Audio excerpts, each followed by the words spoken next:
Welcome to Kerr 9000's Horror House.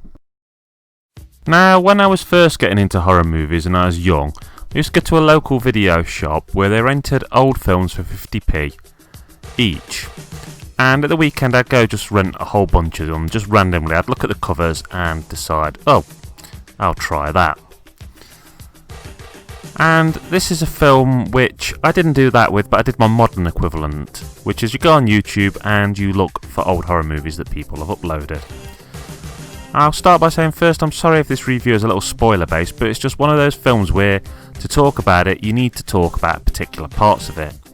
You see, this film has a plot, but it's not exactly the most in-depth plot. In fact, it's not exactly that great. It can be summed up as basically it's a post-apocalyptic future and a government agency has tried to make creatures, presumably for war purposes. The lead scientist decides that he needs to destroy these creatures, but he actually gets infected by one of them.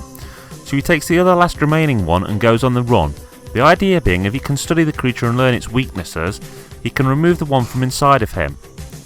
The creature he has to study, however, gets loose, so basically it's a sci-fi horror film. Now, there are a lot of good parts to this film, but it's also very slow paced. Some of the acting is a little awkward, so it's by no means a perfect film. If I ended this review here, it would probably make the film sound awful, so I'm going to go on and list some of the cool stuff which is in the film. If you don't want the film spoiling for you, then probably stop listening now and turn this video off. So early on, you get to see a lead pipe rammed into a guy's abdomen, and then you get to see the blood pouring out of the pipe. Then there's a scene where the parasite attacks and kills a lady by dropping from the ceiling onto her. Add on to this the creature busting out of someone's head.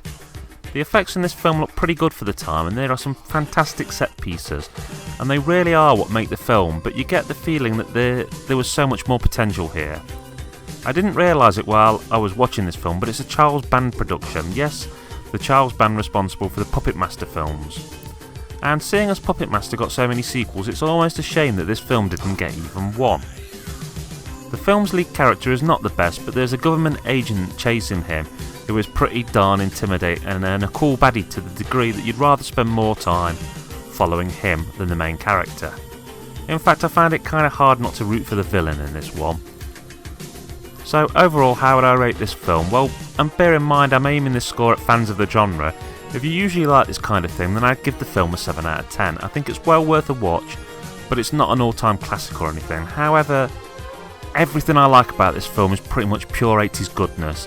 It might not be the best example of the decade or genre, but randomly picking and watching it certainly brought back those good old VHS rental feelings from my childhood.